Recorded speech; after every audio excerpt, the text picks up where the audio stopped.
आप सभी को मेरा नमस्ते। मैं मनीषा डिजि स्वास्थ्य से आज के इस सत्र में आप सभी का स्वागत करते हुए मुझे बहुत गर्व हो रहा है। आज का ये सत्र न्यूट्रिशन के लिए आयोजित किया गया है, जिसे विशेषज्ञ डॉक्टर हर्षिता गुप्ता मैम द्वारा प्रस्तुत किया जाएगा।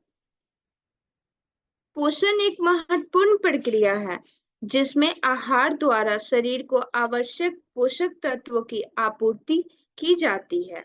यह शरीर के सभी गतिविधियों के लिए आवश्यक होता है, जैसे बढ़ते हुए बच्चों के विकास, रोगों के खिलाफ प्रतिरोध क्षमता को बनाए रखना और स्वस्थ जीवन जीना। तो आइए इस विषय को विस्तार से जानते हैं डॉक्टर हर्षिता मैम से। मैं आप सभी से अनुरोध करती हूँ कि इस सत्र को सफल बनाने में सहयोग करें। आपके मन में कोई भी प्रश्न आए, आप सत्र के लास्ट में मैम से पूछ सकते हैं। मैं आमंत्रित करती हूँ डॉक्टर हर्षिता मैम को। आप आइए और न्यूट्रिशन हमारे लिए क्यों जरूरी है, इस पे अपने मूल्यवान जानकारी को साझा कीजिए। Welcome ma'am. Thank you Manisha. Very good afternoon to all of you. आज हम यहाँ जुड़े हैं आप सबसे पोषण के बारे में कुछ आपको जानकारी देने के लिए, और आप की के मन में अगर कोई प्रश्न है पोषण से जुड़ा हुआ तो उसको हमसे साझा करिए, और जिसका हम निदान करने की पूरी तरह से कोशिश करेंगे। जैसा कि हम सभी जानते हैं कि सितंबर मंथ को न्यूट्रिशन मंथ हम सेलिब्रेट करते हैं।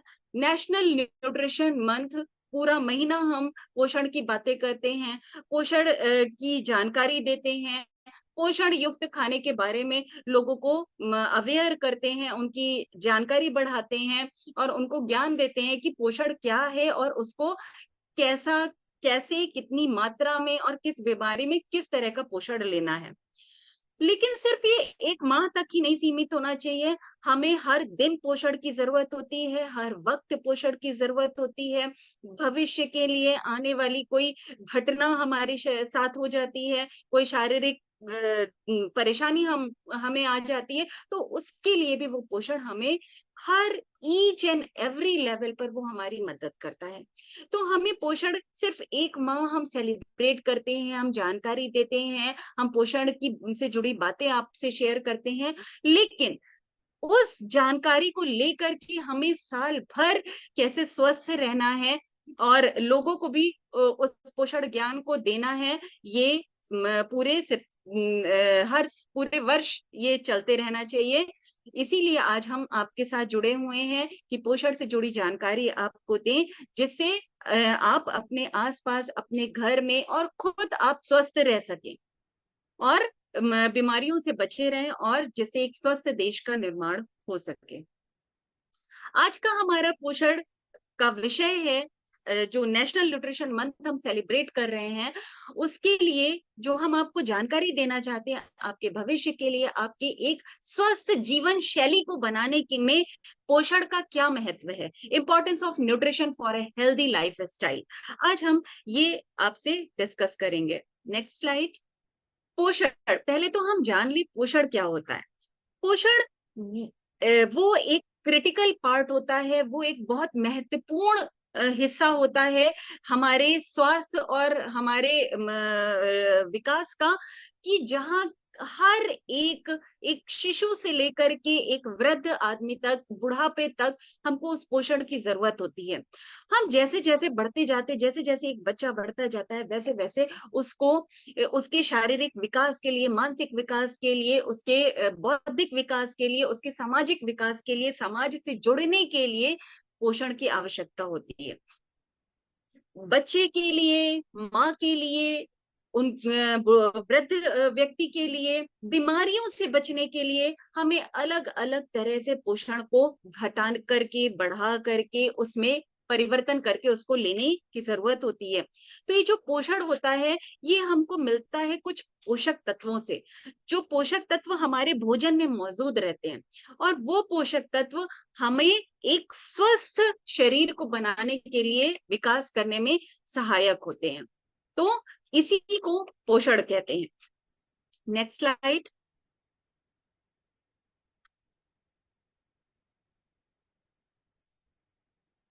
अब हमें क्यों पोषण की जरूरत होती है? पोषण की जरूरत हमें इसलिए होती है जिससे हम बीमारियों से बचे रह सके, हार्ट से रिलेटेड बीमारियों से बचे रहें। आजकल बहुत सुनने में आता, हार्ट अटैक आ गया, हार्ट स्ट्रोक हो गया, कैंसर जैसी बीमारियां हो रही हैं, जोड़ों में दर्द, घुटनों में दर्द, और हाई कोलेस्ट्रॉल, हाई बीपी, थोड़ी थोड़े समय पर बीमार पड़ जाना, बराबर सर्दी जुकाम खांसी बने रहना, कोई भी बीमारी हो जा रही है तो जल्दी ठीक नहीं हो रही है, बहुत ज्यादा समय ले रही है। तो उन बीमारियों से बचने के लिए, और बहुत जल्दी से हम कमजोर फील करने लगते हैं, कमजोर महसूस करने लगते हैं थोड़ा सा ही काम करने के बाद, तो हमारी शारीरिक शक्ति, जो हमारी शारीरिक क्षमता है, वो कम होती जा रही है। इसलिए हमारे उन कमियों को, उन बीमारियों से लड़ने के लिए, उस कमजोरी को दूर करने के लिए पोषण हमारे जीवन में बहुत जरूरी है। Next please. हम खाते क्यों हैं? खाना हमारा दो तरह से होता है। जब हम पोषण की बात करते हैं तो वो पोषण हमारा दो तरह से होता है, एक गुड एक बैड, एक अच्छा एक बुरा। बुरे खाने को खाना हमारे लिए हर तरह से स्वस्थ होता है, हमारे शरीर के निर्माण और उसके विकास के लिए होता है। लेकिन जब हमें पूरी तरह से जानकारी नहीं होती है कि हमें किस तरह का खाना खाना है, किस तरह से उसे खाना है, कितनी मात्रा में खाना है, और कौन सा खाना है, कौन सा खाना हमारे बचपन के लिए जरूरी है, कौन सा हमारा जैसे जैसे हम बड़े होते जा रहे हैं, जैसे जैसे हम एक वयस्क होते जा रहे हैं उसके लिए जरूरी है, कौन सा बुढ़ापे के लिए जरूरी है, कौन सा प्रेग्नेंट वुमेन के लिए जरूरी है, कौन सा जो माताएं बच्चों को दूध पिला रही हैं उनके लिए जरूरी है। तो हर तरह का पोषण हमारे लिए जरूरी होता है। लेकिन हम उस पोषण को जब सही बैलेंस करके नहीं खाते, तब वही पोषण हमारे लिए एक बैड पोषण की तरह भी काम करता है। जब हम सही खाने का चुनाव नहीं करते हैं, सही तरीके से नहीं करते, सही मात्रा में नहीं करते, तो वो हमारे शरीर पर बुरा प्रभाव डालता है, और उससे हम कहते हैं कि हमें खराब पोषण मिल रहा है, या हमें खराब पोषण मिला, जिसकी वजह से हमारा शारीरिक विकास या मानसिक विकास, सामाजिक विकास नहीं हो पा रहा है। तो अच्छा खाना खाना, जिसमें जो एक हमारी भारतीय थाली होती है, जिसमें दाल चावल रोटी सब्जी दही सलाद सब भरपूर मात्रा में होता है, जितनी मात्रा एक उचित मात्रा एक बच्चे के लिए जरूरी होती है, एक बड़े के लिए, बुजुर्ग व्यक्ति के लिए जरूरी होती है, उस थाली में अगर ये सारे खाने मौजूद हैं सही मात्रा में, तो हम उसे एक अच्छा पोषण कहते हैं। दैट मीन्स हम एक अच्छा खाना खा रहे हैं। और जब हम कभी रोटी छोड़ देते हैं, कभी चावल छोड़ देते हैं, या हम कुछ समय के लिए दाल नहीं खा रहे हैं, या फल सब्जी हमारी थाली से गायब है, तो धीरे धीरे करके ये हमारे लिए एक बुरे पोषण की तरह भी काम करता है, और हमारी शारीरिक क्षमता को कम करता चला जाता है, और हम फिर जल्दी जल्दी बीमार होने लगते हैं। Next please. तो हमें इस अच्छे और बुरे पोषण को समझना होगा कि अच्छा पोषण क्या है जो हमारे शरीर के लिए उचित है, उपयुक्त है, और खराब पोषण क्या है जिसे हमें सही करना है। तो गुड न्यूट्रिशन की पहले बात करते हैं कि अच्छा पोषण क्या होता है। अच्छे पोषण में हमारे पास जो प्राकृतिक रूप से मौजूद हैं, जो हमें आसानी से हर जगह मिल जाते हैं, वो है अनाज, दालें, फल, सब्जी, दूध, दही, और भरपूर मात्रा में चीनी, कुछ चीनी से गुड़ से जुड़ी हुई चीजें, मीठे से जुड़ी हुई चीजें, और तरल पदार्थ मतलब पानी। पानी हमारे ये सब मिल करके एक गुड न्यूट्रिशन बनाते हैं, एक उचित पोषण बनाते हैं। तो अनाज हमें बहुत आसानी से मिल जाता है हमारे आसपास, कोई ना कोई अनाज, चाहे गेहूं हो, चावल हो, या मक्का हो, ज्वार, बाजरा, हमें आसानी से मिल जाता है। और जो हमें बहुत अच्छे और कई सारे भरपूर मात्रा में पोषण देने का काम करता है। दालें हमें आसानी से मिल जाती हैं। अब दाल महंगी बहुत हो रही है, दाल हमारी थाली से धीरे धीरे गायब होती जा रही है, मार्केट में प्राइस बहुत ज्यादा हाई है, लेकिन उस दाल को भी हम अपनी थाली में बनाए रख सकते हैं। जरूरी नहीं है कि हम अरहर की दाल ही खाएं जो 200-250 रुपए किलो चल रही है। जितनी दालें हमारे पास प्राकृतिक रूप से मौजूद हैं, हर दाल को थोड़ा थोड़ा थोड़ा करके अगर हम उसे मिक्स दाल करके बनाएं, तो वो हमारे आर्थिक रूप से भी हम उसको अपनी थाली में रख सकते हैं, और शारीरिक रूप से वो हमारे विकास में भी बहुत महत्वपूर्ण भूमिका निभाएगी। तो जब एक गुड न्यूट्रिशन होता है, तो वो संपूर्ण पोषण जब हमें मिलता है, तभी वो एक गुड न्यूट्रिशन बनता है। अनाज, दाल उतनी ही जरूर के साथ साथ हमें सब्जियां और फल भी हमारे शरीर के निर्माण के लिए बहुत जरूरी होते हैं। जरूरी नहीं है कि बहुत महंगे फल या डिब्बा बंद प्रोडक्ट ही हम खाएं जो हमको अच्छा पोषण देंगे। जो हमारे सीजन पर हर मौसम में जो आसानी से मिल जाने वाले फल और सब्जियां हैं, वही खाने चाहिए, क्योंकि जितना हम बगैर मौसम की सब्जियां खाएंगे, उतना ही ज्यादा वो प्रिजर्व होकर के आएंगी, उतना ही ज्यादा उनको काफी देर स्टोर किया जाएगा। तो ऐसी फल और सब्जियां खाने से उसमें पोषण का स्तर भी धीरे धीरे कम हो जाता है और महंगी भी मिलती हैं। तो हमारे आसपास जो सब्जियां, मौसम की सब्जियां और फल मौजूद है, हमें उसको अपने खाने में शामिल करना चाहिए। वसा, चिकनाई, ये चिकनाई हमारे लिए बहुत जरूरी है। चिकनाई हम, नेक्स्ट प्लीज, चिकनाई हम थाली में उतनी ही जरूरी होती जितना कि अनाज से हमें मिलने वाली ऊर्जा, दालों से मिलने वाला प्रोटीन।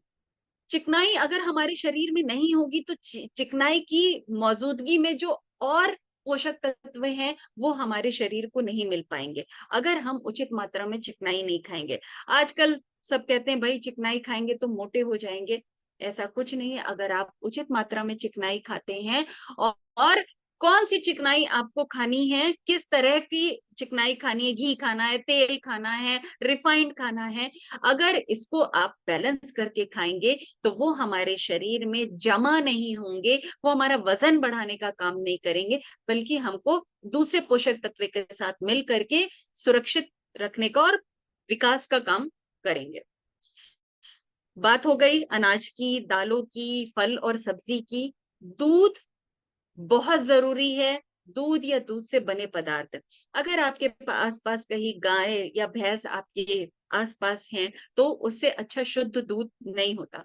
दूध दूध को हमेशा आप उबाल करके लें। कच्चा दूध बिल्कुल नहीं पीना चाहिए, उससे पेट की समस्याएं और ज्यादा बढ़नी शुरू हो जाती हैं। खूब फल खाइए, सब्जियां खाइए, अनाज खाइए। मांस मछली खा रहे हैं तो उसे भी अपने भोजन में शामिल करिए। मांस मछली में मटन पर जोर कम दीजिए, उससे हमें पोषण तो मिलता ही है, लेकिन उसके साथ साथ कुछ ऐसे हानिकारक तत्व भी मिलते हैं जिसका अगर हम प्रयोग लंबे समय तक करें, तो हमको बहुत सारी बीमारियां हो सकती हैं। आप चिकन खाइए, आप मछली खाइए, उससे आपको, लेकिन सीमित मात्रा में, 10 दिन में एक बार, 15 दिन में एक बार, या हफ्ते में, बहुत जिनको खाने की इच्छा है हफ्ते में एक बार, इससे ज्यादा मांसाहारी खाद्य पदार्थों का प्रयोग मत कीजिए। अंडा अपने भोजन में शामिल करें, जिससे हमें अच्छी मात्रा में प्रोटीन मिलता है और जो हमारे शरीर के लिए विकास में सहायक होते हैं। Next please. अब इतने सारे खाने हमने बता दिए, इनसे हमें मिलता क्या है? जितने अनाज हैं वो हमें ताकत देते हैं काम करने के लिए, शारीरिक ऊर्जा देते हैं, जिसको हम छोटे बहुत अपने छोटे छोटे कामों के लिए, बड़े कामों के लिए, दिमाग के काम के लिए, शरीर के अंदर चलने वाली जितनी क्रियाएं हैं, उनको ठीक रूप से चलने के लिए बहुत जरूरी होते हैं।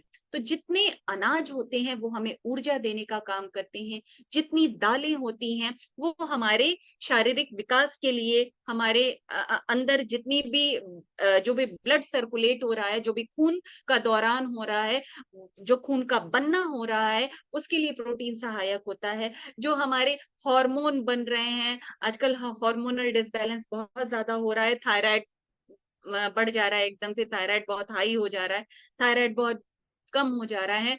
ये थायराइड के बनने में, जहां से वो बनना शुरू होता है, जिस जगह से हमारे उसकी कोशिकाओं के निर्माण के लिए प्रोटीन बहुत जरूरी होता है। और प्रोटीन हमें दालों से, मांस मछली से, अंडे से भरपूर मात्रा में मिलता है।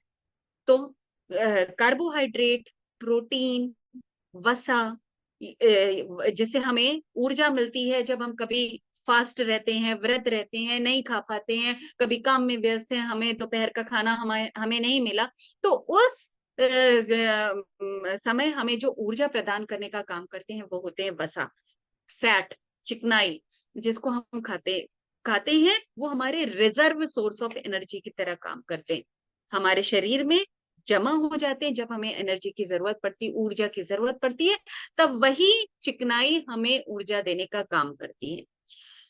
विटामिन और मिनरल्स हमें जितनी फल और सब्जियां होती, ताजी फल और सब्जियां जब हम खाते हैं तो हमें अच्छी मात्रा में मिलते हैं। और जब हम काफी दिन का रखा हुआ फल या सब्जी खाते हैं, या बेमौसम की सब्जी खाते हैं, तो हमें कुछ कम मात्रा में मिलते हैं। इसीलिए मैं सजेस्ट करती हूँ कि सभी को ताजे फल और सब्जियां खाओ। तो ये ताजी और फल और सब्जियां हमारे शरीर की बहुत सारी प्रक्रियाओं को चलाने के लिए, रोग से लड़ने के लिए हमें शक्ति प्रदान करते हैं।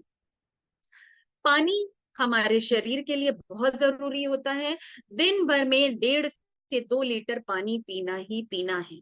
गर्मी का मौसम है, उमस का मौसम है, इस समय शरीर से पसीना बहुत ज्यादा निकलता है। इस समय जो शरीर की थकान होती है उसको वापस लाने के लिए, वो वापस एनर्जी, ऊर्जा लाने के लिए शरीर में पानी बहुत जरूरी है। 1.5 से 2 लीटर पानी प्रतिदिन हमें पीना ही चाहिए। इस मौसम के लिए खास तौर पे, थोड़ा जाड़े के समय ये मात्रा कम हो जाती है, 1.5 लीटर तक पानी हमारे शरीर के लिए उपयुक्त होता है। साथ ही साथ रेशे युक्त भोज्य पदार्थ हमारे लिए बहुत जरूरी होता है। अब ये रेशा आता कहाँ से है? जितने पौधों से, जितनी भी हम फसलों से जो खाना लेते हैं, जो भोजन लेते हैं, उन सब से हमें रेशा मिलता है। चाहे वो अनाज हो, दालें हो, फल हो, सब्जियां हो, मेवे हो, ये सब हमें रेशा देते हैं। तो जितना हमारे लिए अनाज जरूरी है, उतने ही रेशे युक्त पदार्थ जरूरी है। बहुत ज्यादा छिलका छील करके खाने से, मोटा मोटा छिलका हटा करके फलों से खाने से हमें रेशा भरपूर मात्रा में नहीं मिल पाता है। फिर शरीर से संबंधी समस्याएं, जुड़ी समस्याएं हमारे आने लगती हैं। कब्ज बहुत होने लगता है, खाना ठीक से नहीं हजम होता है, बहुत देर तक पेट भरा भरा लगता है। पेट साफ नहीं होगा तो पेट भरा भरा लगेगा। तो ये जितने भी फल और सब्जियां होते हैं, ये हमें उचित मात्रा में विटामिन और मिनरल्स देते हैं, फाइबर देते हैं, रेशे युक्त पदार्थ देते हैं, जिससे हमारे शरीर को विकास में मदद मिलती है। नेक्स्ट, कार्बोहाइड्रेट अभी हमने बताया हमारे ऊर्जा का स्रोत है। हमारे शरीर का जो पेट का हिस्सा है उसमें पाचन को बनाए रखने में, सुचारू रूप से बनाए रखने में बहुत मदद करता है। जितने भी अनाज हैं उनको जब खाते हैं हम, तो बहुत ज्यादा रगड़ रगड़ के धोना नहीं चाहिए, बहुत उसके छिलके उतार करके खाने की कोशिश नहीं करनी चाहिए। जब हम दाल चावल बनाते हैं, तब हम जब धोते हैं तो बहुत रगड़ रगड़ के धोते हैं, सोचते हैं जो पानी निकल रहा है वो बहुत गंदा है या खराब है, तो हम उसको निकाल दें। ऐसा नहीं है, रगड़ रगड़ के धोने से एक तो उसमें जो सूक्ष्म पोषक तत्व हैं उसकी ऊपर की सतह पर वो सारे निकल जाते हैं और हमारे शरीर को कम मात्रा में मिलते हैं। जितना आप अनाज, चावल, गेहूं, चावल, ज्वार, बाजरा, मक्का, ओट्स, ये खाएंगे, उतना ही ज्यादा मात्रा में आपको कार्बोहाइड्रेट मिलेगा। और ये हमारी ऊर्जा का मुख्य स्रोत है। इनके माध्यम से हमें रेशे भी मिलेंगे, अंकुरित अनाज जब आप खाएंगे, भरपूर मात्रा में आपको रेशा मिलेगा, जो आपका कब्ज को भी हटाने में मदद करेगा। बहुत सारे शरीर में ऐसे टॉक्सिक सब्सटेंसेस, ऐसे विषाक्त पदार्थ हमारे शरीर में बनते हैं, हम उनको खाते नहीं है, लेकिन वो ऑटोमेटिक हमारी बॉडी में बनते रहते हैं, तो उसको शरीर से बाहर निकालने में भी वो रेशा मदद करेगा। Next please, next please. Protein, protein हमने अभी आपको बताया, दालें, मूंगफली, जितने भी बीन्स हैं, सोयाबीन हैं, वो हमको प्रोटीन दालों से मिलता है। प्रीवियस स्लाइड, हाँ। जितनी भी मूंगफली है, दाल, बीन्स, जितने भी मेवे हैं, उन सब से हमें भरपूर मात्रा में प्रोटीन मिलता है। और प्रोटीन हमारे शारीरिक वृद्धि, विकास में, हमारे मानसिक विकास में, हमारे ब्लड जो भी कोशिका से मिलकर के बनता है, उस ब्लड को बनाने में, और जो हमारी स्किन होती है, जो त्वचा होती है, उसके जो कोशिकाएं होती हैं, उसके निर्माण में, तो पूरा शरीर हमारी कोशिकाओं से मिलकर के बना है। और कोशिकाओं को बनने के लिए, जो खराब हो गई हैं, वो जो शरीर से खाल अपने आप झड़ जाती है, उस की जगह नई टिश्यूज आने में, नई खाल आने में जो मदद करता है, वो है प्रोटीन।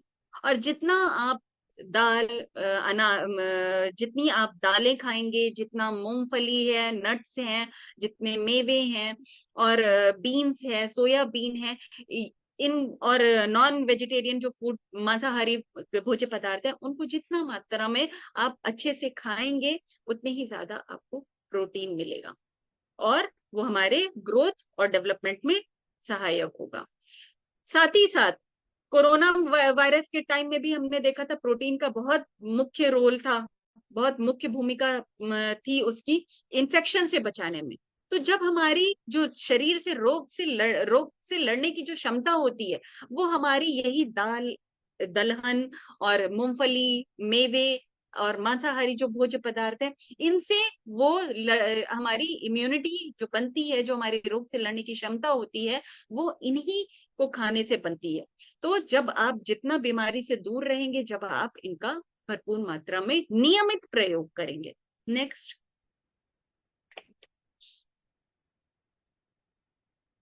चिकनाई। अब बात आती है चिकनाई की। बहुत से लोगों के मन में ये होगा कि हमें जमा हुआ घी खाना चाहिए, कि तेल खाना चाहिए, कि तेल में भी बहुत सारी वैरायटी हमारे पास है, सोयाबीन है, मस्टर्ड ऑयल है, सरसों का तेल है, सनफ्लावर ऑयल है, सब सेफ्लावर ऑयल है, कोकोनट ऑयल है, ऑलिव ऑयल है। हमें कौन सा तेल खाना चाहिए, कौन सा सी चिकनाई हमें लेनी चाहिए? देखिए, चिकनाई पहली बात हमारे लिए रिजर्व सोर्स ऑफ एनर्जी का काम करती है, मतलब हमारी बॉडी में, हमारे शरीर में वो जमा रहती है। जब हम कभी पूर्ण रूप से भोजन नहीं कर पाते, तो वही टूट करके हमको ऊर्जा देने का काम करती है। तो इस ऊर्जा को लेने के लिए, और बहुत सारे सूक्ष्म पोषक तत्वों के हमारे शरीर में अवशोषित होने के लिए, चिकनाई बहुत जरूरी है। चिकनाई का आप कोई भी रूप लेंगे, लेकिन एक बैलेंस्ड अमाउंट में लेंगे, एक संतुलित अमाउंट मात्रा में लेंगे, तो कभी आपको नुकसान नहीं देगा। चाहे वो देशी घी हो, चाहे डालडा हो, चाहे तेल हो, सरसों का, मूंगफली का, सोयाबीन का, कोई भी तेल हो। उदाहरण के लिए, जैसे सुबह आप पराठा बना रहे हैं, तो वो आप देशी घी में बना लीजिए। जब आप सब्जी बना रहे हैं, तो तेल में बना लीजिए। फिर तेल, एक जगह सोयाबीन का तेल इस्तेमाल कर लीजिए, दूसरी जगह सरसों का तेल इस्तेमाल कर लीजिए। कभी आपके शरीर में जमा नहीं होगा, और कभी आपको बीमार नहीं करेगा। हमारी जो खाना बनाने के तरीके होते हैं, वो गलत होते हैं, जिसकी वजह से हम एक अच्छे तेल को भी खराब कर देते हैं। जब आप तेल से धुआं उठने लगता है, तब समझ लीजिए आप तेल को खराब कर दे रहे हैं। तेल तब तक हमारे लिए स्वस्थ रहेगा जब तक उसमें से धुआं नहीं उठेगा। धुआं उठने से पहले ही आप उसमें सब्जी डाल दीजिए, या जो भी पका रहे हैं वो डाल दीजिए, भोज्य पदार्थ, तेल कभी खराब नहीं होगा। इतना तेल मत इकट्ठा करके घर में रखिए कि उसको काफी दिन के लिए आपको स्टोर करना पड़े, आपको अपने घर में रखना पड़े। थोड़ा लाइए, उतना लाइए जितना आपका महीने भर में खत्म हो जाए। तेल को कभी सूरज की धूप के सामने या बहुत रोशनी वाली जगह पर रखिए नहीं, तेल आपका कभी खराब नहीं होगा। तेल को तलते समय जब हम कोई चीज डीप फ्राई करते हैं, बहुत सारा तेल लेकर के तलने वाला काम करते हैं, तो उतनी ही मात्रा में तेल लीजिए जितना आपको खाना पकाना है, जितना तलना है। ढेर सारा तेल, कढ़ाई भर करके तेल, पैन भर के जब तेल लेते हैं, जो बचा हुआ तेल होता है हम रख देते हैं, फिर दोबारा में तलना होता है तो हम वही तेल लेते हैं, उसमें थोड़ा सा और तेल बढ़ाते हैं, फिर तलने का काम करना शुरू कर देते हैं। तो जितनी बार हम तेल को गर्म करेंगे, ठंडा करेंगे, गर्म करेंगे, ठंडा करेंगे, तेल के पोषक तत्व खत्म हो जाते हैं। तो तेल और चिकनाई उसको हम खराब करते हैं। बाजार में जो मिलावट आ रही है वो तो आ ही रही है, लेकिन हमारे पकाने के तरीके उसको, उस अच्छे फैट को भी, उस अच्छी वसा को भी खराब कर दे रहे हैं। तो शरीर में हमारे कभी तेल जमा नहीं होगा अगर हमारे पकाने और खाने का तरीका सही होगा। बहुत ज्यादा चिकनाई युक्त भोजन नहीं करना चाहिए, वो हमारे पेट के लिए भी नहीं सही होता है और लंबे समय के लिए भी नहीं सही होता है, वरना वजन बढ़ाने जैसी समस्याएं, हार्ट से संबंधित बीमारियां हमारी बढ़ने लगती हैं। तो एक उचित एक संतुलित मात्रा में अगर आप कोई भी चिकनाई खाते हैं तो वो आपको नुकसान कभी नहीं करेगी। Next please. पानी की बात की।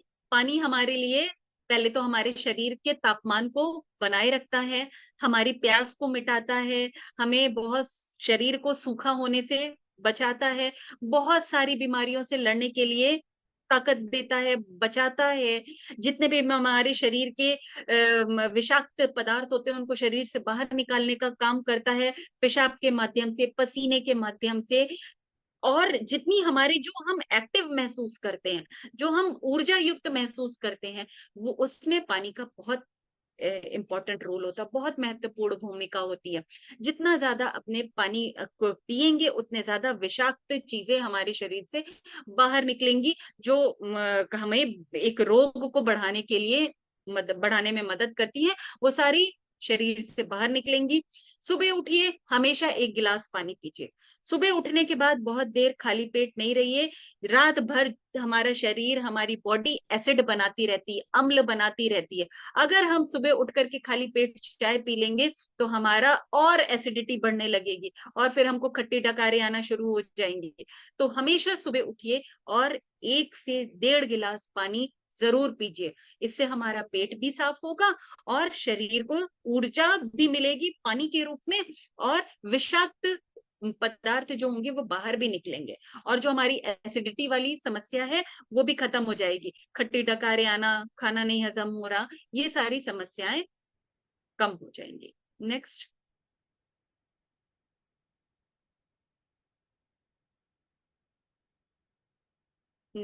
विटामिन और मिनरल्स। ये विटामिन और मिनरल की बात जो भी हमने की थी, जो हमारे फल और सब्जियों में मौजूद होते हैं, बीमारियों से लड़ने में हमारी मदद करते हैं, हमारे घाव को भरने में मदद करते हैं।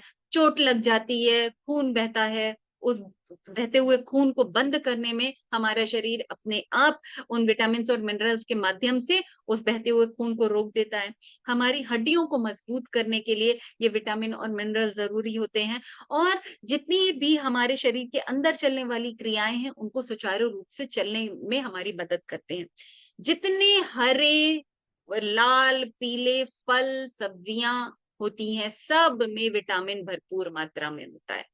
जब हम एक चावल भी खरीदने जाते हैं तो बहुत सफेद चावल नहीं खरीदना चाहिए, जो हल्का सा पीला हो, हल्का सा भूरे रंग का हो चावल, हमेशा वैसा चावल लेना चाहिए। जितना सफेद चावल लेंगे उतना ही वो पॉलिश होगा, और पॉलिश का मतलब उसकी ऊपर की जो पोषण, पोषक तत्वों वाली सतह है वो निकाल दी गई है, तभी वो हमारे लिए शाइन करता है, थोड़ा चमकदार होता है, हम सोचते हैं बड़ा साफ चावल है और बहुत अच्छा है। तो ऐसा नहीं है, जितना आप सफेद चावल खरीदेंगे उतने ही पोषक तत्व उसमें कम होंगे, जो सूक्ष्म पोषक तत्व हैं वो कम होते जाएंगे। तो हमेशा जो थोड़ा हल्का पीला हो, हल्का भूरा चावल हो, ऐसा चावल खरीदना चाहिए। Next please.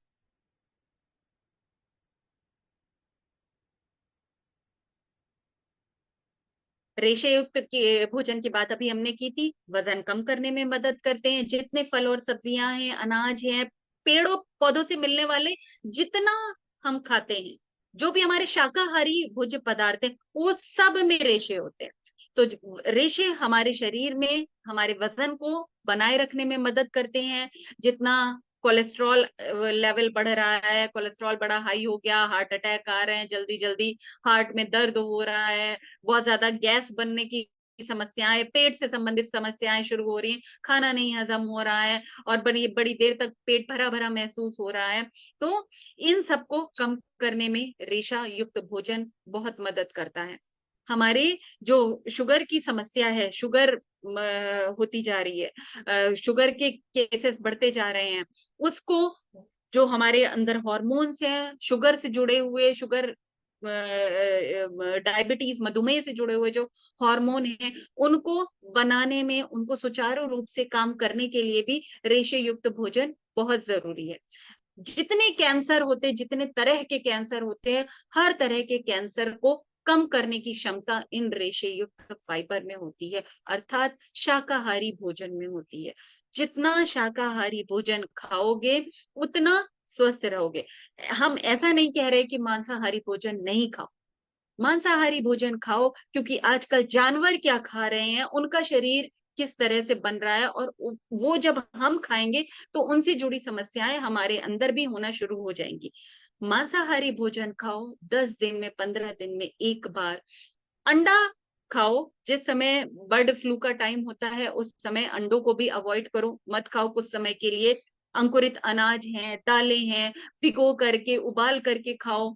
सोयाबीन है, राजमा, छोला, मटर है, इनसे प्रोटीन युक्त और रेशे युक्त भोजन लो।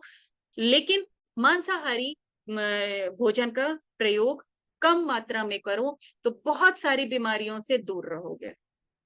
Next please.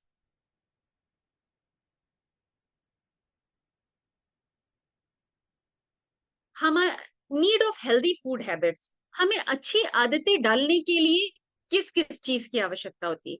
अच्छी आदतें मतलब हम जब सुबह से उठते हैं, रात भर में सोते हैं, तो वो जो खाना हम खाते हैं, वो अच्छी आदतें उस खाने में हमारी कैसे भूमिका निभाती हैं।